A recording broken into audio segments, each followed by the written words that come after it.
नमस्कार. न्यूज डंकामध्ये मी महेश विचारे आपल्या सगळ्यांचं मनपूर्वक स्वागत करतो. मित्रांनो, 28 जुलैला ऑपरेशन सिंदूरच्या संदर्भात संसदेमध्ये चर्चेचं आयोजन करण्यात आलं आणि तेव्हापासून ही चर्चा जी आहे ती सलग 2 दिवस सुरू आहे.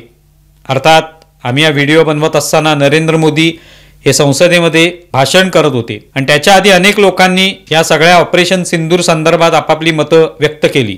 अगदी राहुल गांधी, त्यांच्या पक्षातले वेगवेगळे नेते, भाजपामधले वेगवेगळे नेते या सगळ्यांनी आपल्या भूमिका मांडलेल्या आहेत आणि शेवटी नरेंद्र मोदी यांचं भाषण झालं आणि त्याच्यामध्ये नरेंद्र मोदींनी ज्या ज्या गोष्टी सांगितल्या त्याच्यात प्रामुख्याने त्यांनी एक जे वक्तव्य केलं की काँग्रेसची जी काही भूमिका आहे या सगळ्या एकूण ऑपरेशन सिंदूर संदर्भात, म्हणजे संसदेमधली सुद्धा असेल किंवा पत्रकार परिषदांमध्ये, वेगवेगळ्या सभांमध्ये, सोशल मीडियामध्ये, ही जी भूमिका आहे ती भूमिका आणि पाकिस्तानची भूमिका ही तंतोतंत सारखी आहे. त्याच्यात स्वल्पविराम आणि पूर्णविराम हा सुद्धा बदललेला नाही हे नरेंद्र मोदींनी सांगितलं आणि ते पटणारं यासाठी आहे कारण या प्रत्येकाने जे जे प्रश्न उपस्थित केले ऑपरेशन सिंदूर संदर्भात याच्यातले सगळे पुरावे आपल्या सेनाधिकाऱ्यांनी, सरकारने हे दिलेले आहेत. हे दिलेले असताना, अगदी पत्रकार परिषदा घेऊन दिलेले असताना सुद्धा त्यावर शंका घेणं हे किती योग्य होतं. अशी शंका पाकिस्तानवाले घेत होते, अशी शंका पाकिस्तानकडून घेतली जात होती आणि तीच शंका काँग्रेससारख्या पक्षाने किंवा त्यांच्या सोबत असलेल्या पक्षांनी घ्यावी हे आश्चर्यजनकच आहे आणि निश्चितपणे दुर्दैवी सुद्धा आहे. नरेंद्र मोदी जे म्हणाले की यापूर्वी जो उरीचा सर्जिकल स्ट्राईक झाला किंवा बालाकोटचा झाला, या सगळ्या दोन्ही प्रत्युत्तरांमध्ये आपल्याकडे पुरावे मागितले गेले की तुम्ही हल्ले केले तर दाखवा पुरावे, दाखवा त्याची छायाचित्र. आता जर पुरावे दिले जात आहेत तरी सुद्धा आरोप केले जात आहेत, तरी शंका घेतल्या जात आहेत, तर काय म्हणणार हेच मोदी तिथे विचारत आहेत. मग अशा पद्धतीचं जर वर्तन विरोधी पक्षांचं असेल तर त्याचा पाकिस्तानला लाभ होणारच आणि तो आपल्याला वारंवार दिसून आला. जेव्हापासून हे सगळं होतंय, ऑपरेशन सिंदूर झालं, तेव्हापासून विरोधी पक्षांनी, विशेषतः काँग्रेसने त्या विरोधातच भूमिका घेतली. कधी त्यांनी या ऑपरेशन सिंदूरचं यश हे मान्यच केलेलं नाही. एकदाही त्यांनी असं मान्य केलं नाही मनापासून की आपल्याला यश मिळालेलं आहे. प्रत्येक वेळेला कोणत्या ना कोणत्या गोष्टीमध्ये कुरापती करणं, प्रश्न विचारत राहणं, अमुक हे का झालं नाही, तमुक हे का झालं नाही, हेच प्रश्न वारंवार विचारले गेले आणि त्यातून दिसून आलं की यांचा कशावरच विश्वास नाही. मग पाकिस्तानची भूमिका जी आहे ती आणि काँग्रेसची भूमिका याच्यात काहीच अंतर नाही हे त्यातून दिसून येतं. आणि पाकिस्तानला जर असं आयतं कोलीत मिळत असेल की भारतातलेच लोक, भारतातलेच नेते हेच एक प्रकारे या ऑपरेशन सिंदूरवर अविश्वास दाखवत असतील, ते आपल्यासाठी फायदेशीरच आहे. आणि तेच मग तिकडच्या चॅनल्सवर, तिकडच्या वेगवेगळ्या प्रकारच्या चर्चांमध्ये कुठे राहुल गांधींचे व्हिडिओ दाखवले जात आहेत, कुठे आणखी कुठल्या तरी नेत्याचे व्हिडिओ दाखवले जात आहेत की जे भारताच्या या यशावर शंका घेत आहेत आणि त्यातून त्यांनाही संधी मिळत होती की बघा इथे काहीच झालेलं नाही, भारताकडूनच शंका घेतली जाते, भारतीयांकडूनच शंका घेतली जाते. तेव्हा ही पोलखोल नरेंद्र मोदींच्या भाषणामधनं झाली की एवढे सगळे पुरावे देऊन सुद्धा तुम्ही त्यावर विश्वास ठेवत नाही. मग कशावर विश्वास ठेवणार नेमका? जर आपण पाकिस्तानचे दहशतवादी तळ उद्ध्वस्त केले, त्या ठिकाणचे एअरबेस उद्ध्वस्त केले, तरी देखील काँग्रेस त्याच्यावर समाधानी नाही. मग हे थांबवलं कशाला असा प्रश्न काँग्रेसने उपस्थित केला. त्याबद्दल मोदी काय म्हणतात की जेव्हा सर्जिकल स्ट्राईक झाला, बालाकोटचा एअर स्ट्राईक झाला, तेव्हा त्याचे पुरावे मागितले गेले. आज पुरावे दिले गेले तर आता थांबवलं कशाला युद्ध, असा सवाल उपस्थित करतायत. आपण थांबवलं कशासाठी, तर आपलं उद्दिष्ट साध्य झालं. काय उद्दिष्ट होतं की त्यांचे दहशतवादी तळ उद्ध्वस्त करणं, जिथून हे सगळे दहशतवादी तयार होतात, जिथे त्यांना प्रशिक्षण दिलं जातं, ते तळ उद्ध्वस्त केले गेले.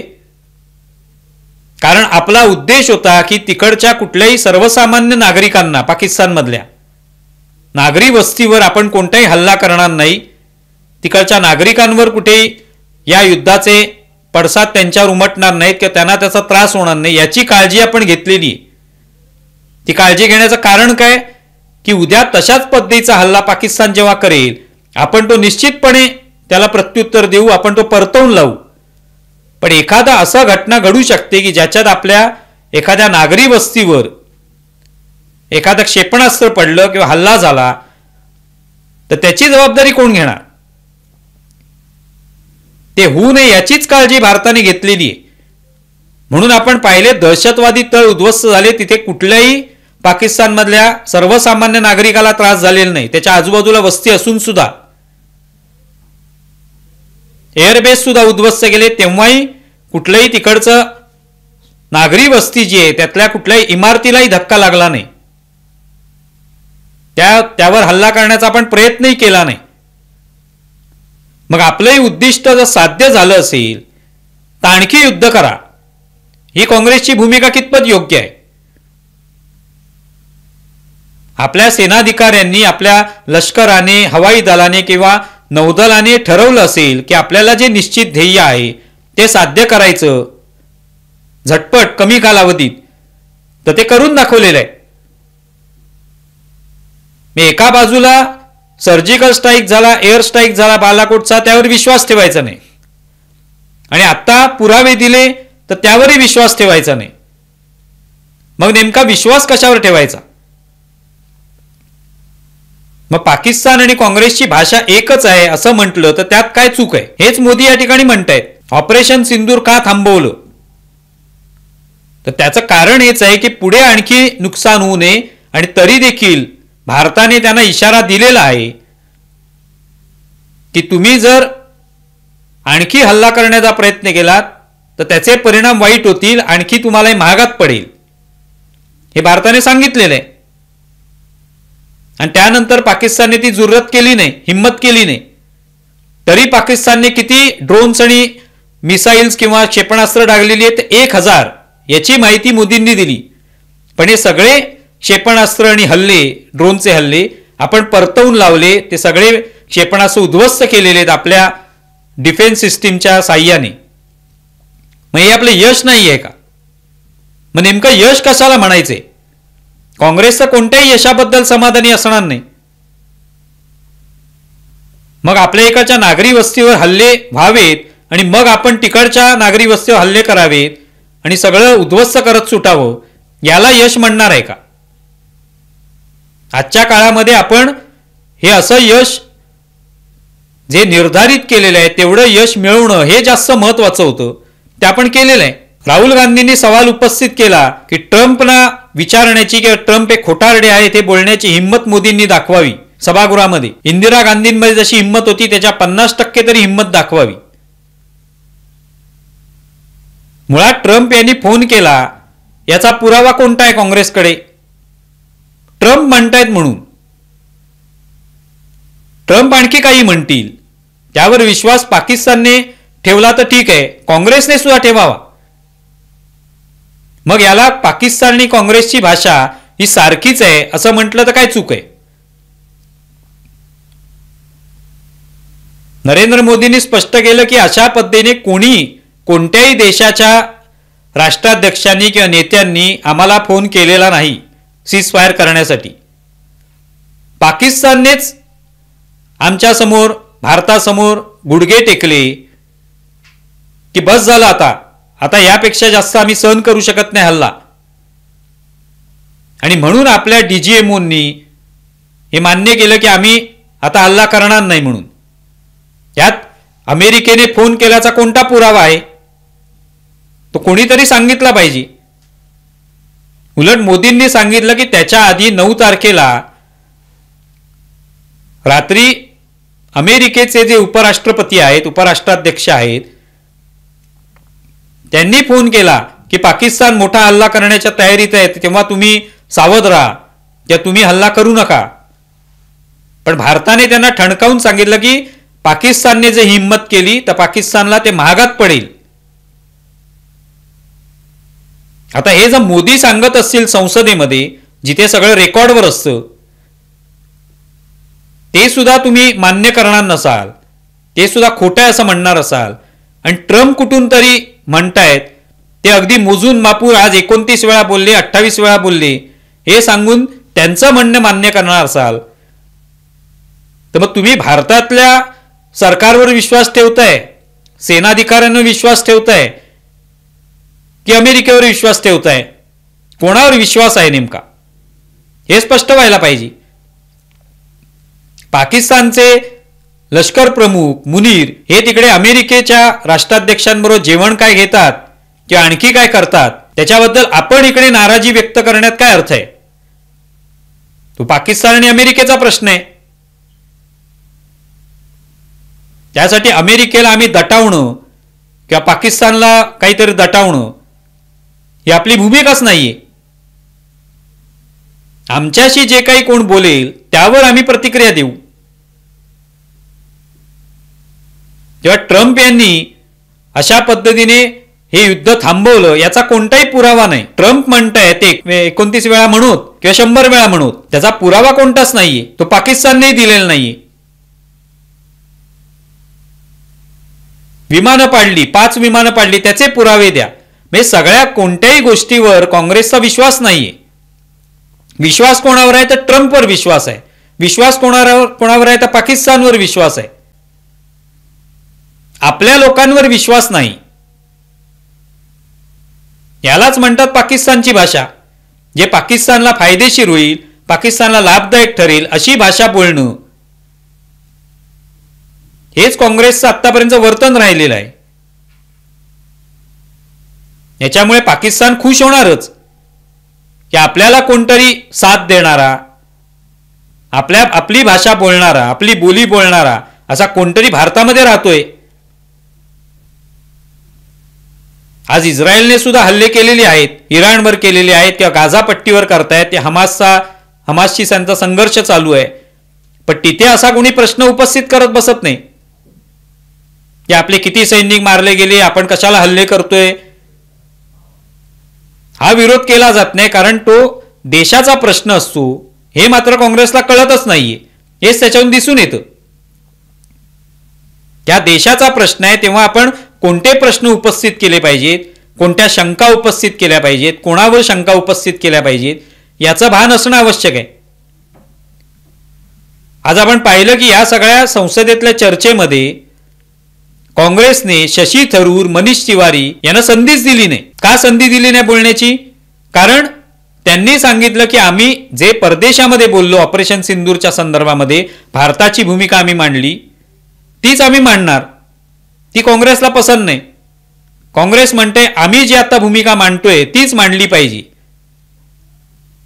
म्हणजेच काय तर मोदी विरोधाची भूमिका, आपल्याला कोणतंही यश मिळालं नाही ही भूमिका, ही मांडा तुम्ही. ते मांडायला दोन्ही नेते तयार नाहीत. म्हणजे काँग्रेसचा आपल्या सहकाऱ्यांवर पण विश्वास नाहीये. ही परिस्थिती आहे. आणि ही सगळी पोलखोल या निमित्ताने झालेली आपल्याला पाहायला मिळते मोदींच्या भाषणामधनं. आणखी अनेक मुद्द्यांवर ते बोललेले आहेत. मग काँग्रेसचे नेते गौरव गोगोई यांनी मुद्दा उपस्थित केला होता की पीओके का घेतलं नाही म्हणे. म्हणजे पीओके का घेतलं नाही तर तुमच्या काळातच पीओके तयार झालं, मग तेव्हा तुम्ही का घेतलं नाहीत? काँग्रेसचं सरकार इतकी वर्ष होतं, त्यांना पीओके घेण्याची संधी होती, पण त्यांनी ते घेतलं नाही. आणि आता मोदी सरकारला विचारतायत की पीओके का घेतलं नाही.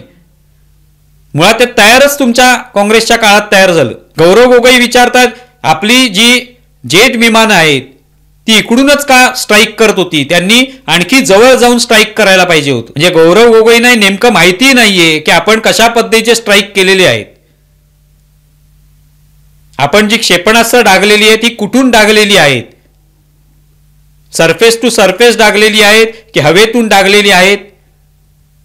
याचंही त्यांना नीट माहिती नाहीये. आणि असे नेते जेव्हा असे आक्षेप घेतात तेव्हा ते हास्यास्पद ठरतात, किंबहुना दुर्दैवी आणि देशाच्या विरोधी ठरतात. आणि हे नेमकं पाकिस्तानला हवं असतं. म्हणजे ही पाकिस्तानची भाषा झाली. ट्रम्पवर विश्वास ठेवायचा, पाकिस्तानच्या विधानांवर विश्वास ठेवायचा, अमेरिकेने काय बोललं तर त्यावर विश्वास ठेवायचा, ते अगदी मोजायचं किती वेळा बोलले, किती वेळा लिहिलं. पण मोदी सांगतायत, जे भारताचे पंतप्रधान आहेत, जनतेने निवडून दिलेले पंतप्रधान आहेत, त्यांच्यावर विश्वास ठेवायचा नाही. आपल्या सेनाधिकाऱ्यांनी पुरावे दिले त्यावर विश्वास ठेवायचा नाही. अतिरेकी मारले ऑपरेशन महादेव अंतर्गत त्यावर विश्वास ठेवायचा नाही. आत्ताच का मारले? अधिवेशनादरम्यानच का मारले? सोमवारीच का मारले गेले? आधी विचारायचं ते अतिरेकी कुठे गेले? भाजपात दाखल झाले का? आता मारले गेले तर याच दिवशी का मारले गेले? मग काय अतिरेक्यांशी बोलून ठरवायला पाहिजे होतं का की बाबा अमुक दिवशी इकडे या, मग त्या दिवशी आपण मारू तुम्हाला? करायचं काय नेमकं? मी प्रत्येक गोष्टीत विरोधच करायचा असेल आणि तो सुद्धा मूर्खासारखा विरोध, त्या विरोधाला काहीच अर्थ नाही. कसल्या शंका घेतोय आपण, कसले प्रश्न उपस्थित करतोय, याचं कसलंच भान नाही. आणि म्हणून मोदींनी ही पोलखोल केली, ती आवश्यक होती. पण अर्थात त्याच्यातून काँग्रेसमध्ये काही सुधारणा होईल अशी अपेक्षा नाहीये. आम्ही असा व्हिडिओ बनवलाच होता की ऑपरेशन सुरू झालेले आहे संसदेत, पण त्याच्यामुळे हे जे सगळे रुग्ण आहेत, पेशंट आहेत, ते बरे होण्याची अजिबात शक्यता नाही. कारण मोदी विरोधाचा जोर एवढा वाढलेला आहे की त्याच्यावर कोणतंच औषध नाही. त्याच्यावर औषध एकच ते शोधतायत की आम्ही सत्तेत कधी येऊ, हेच एक औषध आहे, बाकी कोणतंच औषध नाही. मग ही सगळी पोलखोल नरेंद्र मोदींनी केलेली आहे, काँग्रेसची, विरोधकांची. या निमित्ताने तुम्हाला या संदर्भात काय वाटतंय जरूर कळवा. आमचा व्हिडिओ जास्तीत जास्त लाईक करा, शेअर करा आणि आमचे यूट्यूब चॅनल सबस्क्राईब करा. धन्यवाद.